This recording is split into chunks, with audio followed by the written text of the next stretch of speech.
Ben Shapiro had on Neil deGrasse Tyson for his Sunday show, and they got into a really interesting debate about trans issues. Left is militating against the advent of science. One of those areas is the area of transgenderism. The argument that is typically made by gender theorists is that gender is entirely separate from sex. You've seen the argument made that it makes no difference on average if men are stronger than women are, and that if we were to allow transgender women to compete with non-transgender women, then this would somehow not disadvantage biological women. And this seems to me absolutely ascientific, that if we're actually going to have a discussion about gender and sex, that should be based in data, which suggests that mammals are in fact binary in terms of their sex, unless you have intersex birth defects typically, or genetic defects. I'm happy to opine on this. This only matters because today we segregate nearly all sports by gender. Otherwise, why do we even give a shit? what someone identifies with? So we live in a free country, and with consenting adults and people free expression of who and what they are. Yeah, on adult level, I agree with you. I think it doesn't matter what you teach children. Saying. And so there's the matrix of what you are biologically, how you express yourself, who you choose as a sexual partner. If we actually live in a free country, as we tell ourselves, people's freedom to behave in any of those ways should not concern you at all. Nor are they requiring that you behave that way. Okay? Well, this is for their own freedoms, because we live in a free country. Now, what is unresolved here is, what do you do with sports? It's unresolved. And I've followed that closely, and I don't see any meaningful solutions to come down off of that. We know that hormones manifest differently in different people, and there's the whole thing with steroids. Steroids are hormones, right? And we rallied against steroids in professional sports because it gives you an undue advantage. So, I've tried to think of what the future of sports would be in the world of a gender spectrum. And it may be, you don't specify whether it's a male or female sport. You just take measurements of what your hormonal balances are. And so you compete based on your hormonal. This is thought I had. Yeah. I don't know. I don't know where it's going to land. The WNBA won't be in business for very long if that's the case. It would just be, you'd have to find some way to compete people against each other if you still care that sports is an interesting activity. I guess the area where it does come up in a non-sports area. Yeah, tell me. I don't know. So it would be, you talk in your book about the education of children and teaching children about science. And right now, children are being taught about the quote unquote gender spectrum, which is not scientifically based. That is a theory-based idea. No, wait, hold on. People express themselves on a spectrum. So you learn that. That's a social point, not a scientific point. It's meaning we express ourselves hold on. Based in different languages. Is that something you teach in science class, or is that something that you teach when you're teaching language? So whether the fact that people want to express themselves on a spectrum, on a gender spectrum, whether that fact is something you want to put in a sociology class or in a science class, maybe that remains to be determined.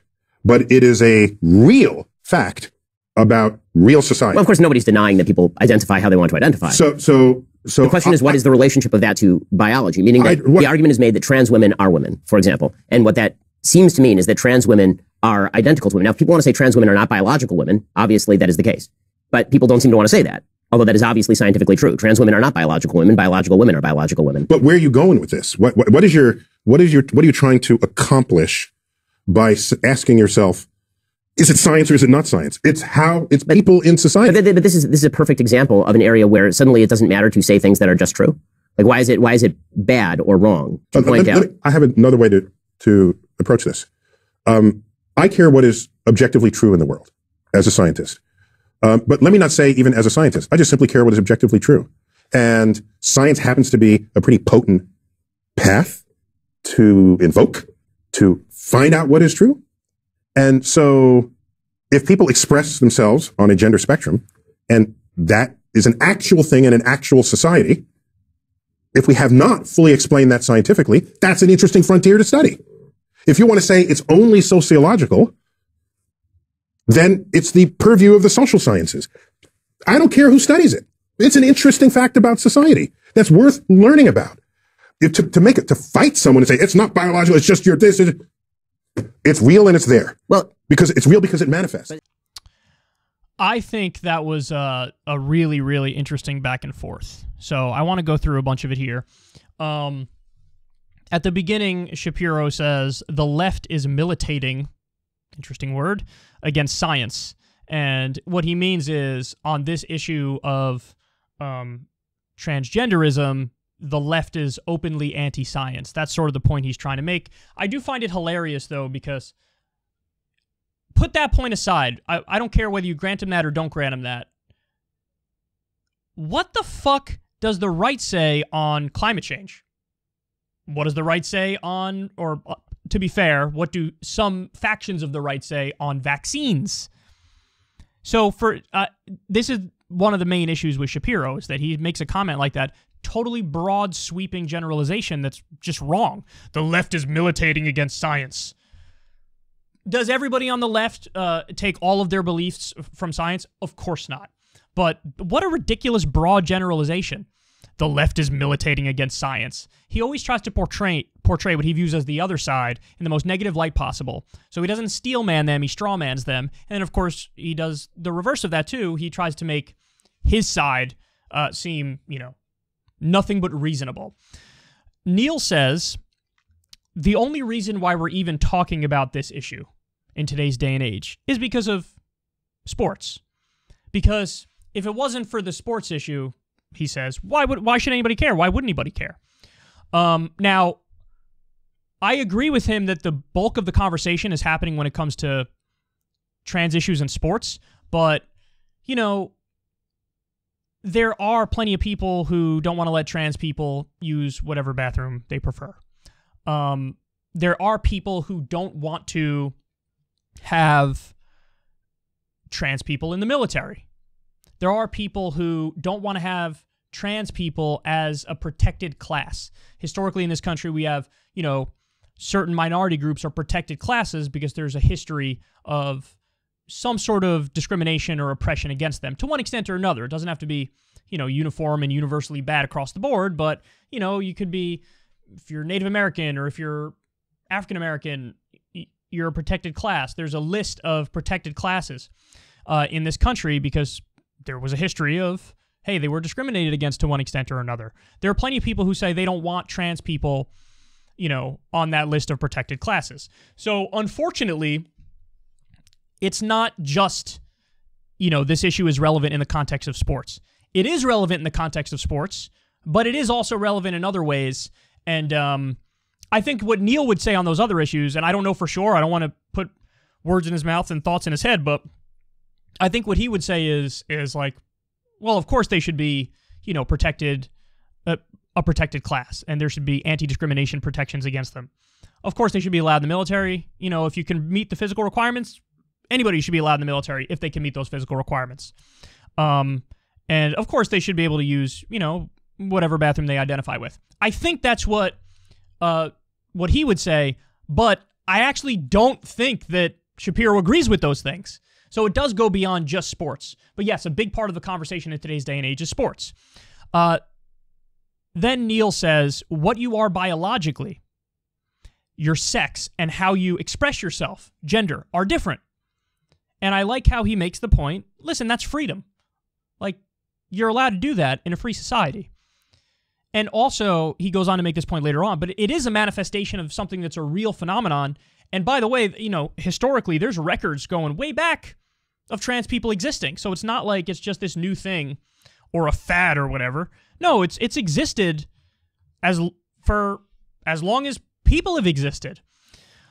Neil says he's trying to think of a way to address the sports issue because the argument that people make is, well, if somebody is a man and they go through puberty as a man, then they're a lot more, they have a bigger frame and they have some physical advantages. They have hormonal advantages. So, Neil says, well, maybe the solution at some point will be do sports not by segregating it into men and women, but doing it by hormone levels. He says that's one way we can address it. You could tell he's not, like, this isn't the field that he's always, in and immersed in and thinking about, but he is trying to come up with what he views are real solutions.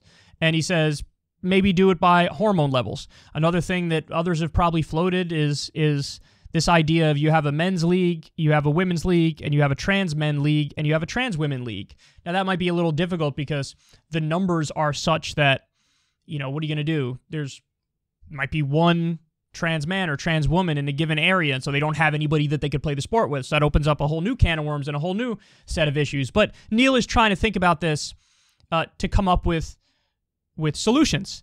And I don't know what the right-wing reaction is when people float ideas like this. And to be fair, I don't really know what the left-wing reaction is when people float ideas like this.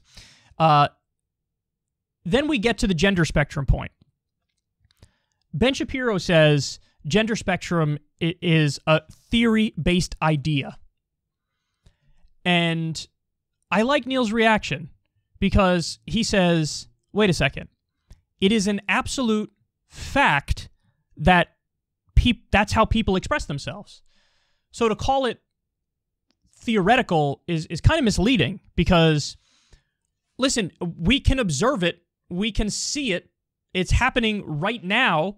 It's very clear that there are people who are biologically, one sex or the other, but when it comes to gender, there does appear to be a spectrum. And now you could say, hey, that was made up and then people manifested it into reality. Even if I grant you that point, which I don't, it's still here right now. And that's Neil deGrasse Tyson's point. He's like, look, dude, it's a fact. You can look, you can see it. And then he goes on to argue, I don't care whether you put this conversation and this field of research into a science class or a social sciences class, but it's an interesting thing and it should be taught in one or the other. So it's one kind of science or another kind of science, but it is a science. If anything, I'm with Neil in the sense that it's just interesting. It's just interesting. Now, listen, I'm what they would call a cisgender white male or whatever. So born, my sex is male. My gender is, I guess I identify as male. I identify with what my sex is, what my biological sex is. And I've never had any moment of doubt about that or feeling off about that or weird with it. No gender dysphoria or anything like that. And so for somebody in my position, I could sit there and judge everybody who wasn't fortunate enough to be born with the package that they identify with. But I am actually genuinely interested and curious as to how this comes about. Is it purely nature? And it looks like that might be the answer. That there are many people who are just born biologically one sex, but they just feel like they identify with the opposite gender. That could all be nature, which means it's natural, which means it's the opposite of what the conservatives think it is. Or it could be sort of like how I think sexuality might develop, which is you get basically, you get impacted in your most developmental formative years, and then that sort of is imprinted on your mind and you can't change it if as you get older. It sort of is what it is. So you weren't born trans, but in your developmental years, something happens where you feel like that is what you are, and then there's no looking back, there's no reversing it. I think, honestly, guys, I think that it's really similar to your sexuality. With your sexuality, you know what you are by a certain point. You know what you're into. I think gender stuff is probably similar to that people have this overwhelming compulsion. Because, nobody would actively choose to make themselves more of an outcast in society like that. To make it so that a lot of people, some very high percentage of people, look at you like, well, that's weird. Nobody would actively choose a more difficult situation and a more difficult life like that. Let me pick the hardest path I possibly could to go down, because, the statistics when it comes to trans people are overwhelming in a negative direction, in the sense that there's a lot of suicide, there's a lot of crime against them. It's tough. It's tough. So if somebody does the transition thing, they really, really, really believe it and mean it, and it is them. That is who they are. So I'm interested in that fact. That's sort of fascinating that it manifests in reality like that. So just like we have people who are born male and they feel male, we have people who are born female and they feel female. it's really not that weird or foreign a concept if you really think about it, that many people are born male and feel female, or they're born female and they feel male. And, you know, I forget this person's name, and I apologize for that, but early on in Secular Talk, maybe like 2014 or 2015, somebody reached out to me who's a fan of the show, and they're trans. And they basically said, they explained to me, now this is anecdotal, this is one person, you know, you take it with a grain of salt if you'd like, but they basically explained to me that they were miserable and they were basically suicidal until they got gender surgery to change their gender and took the hormones and everything. And now they said they feel great and they feel like they're themselves and they're happy. And, you know, I don't know what percentage of trans people that's the answer for, but I do know that anecdotally, at least this one person who I talked to, I believe them. I believe them, 100%. And so that's worth studying. And you can't just swat it aside. It's like, nah, it's anti-scientific. Anything that exists can be studied through science. We know trans issues exist. So look at it with an open mind and study it and research it and figure out what it is and use that information to then make life better for trans people and better for everybody. And so, yeah, I don't get the obsession with this issue from the right. Why do you care? Let people do whatever they're going to do. That's called freedom. And when there is an issue, let's figure it out scientifically and let's study it scientifically. Because the point that I don't think a lot of people on the right grasp is that, of course it's real and of course it's natural because it's existing in nature. So then it should become not trying to explain it away or swat it aside or act like it's illegitimate. Then the question becomes, well, let's study it and see how this came about and why it is. That's the whole point of science. And Neil says, I don't care if it's science or social sciences, where you look into it, but we should look into it because it's interesting and it's fascinating. And it's no reason to, you know, dislike people or go after people or discriminate against them or whatever.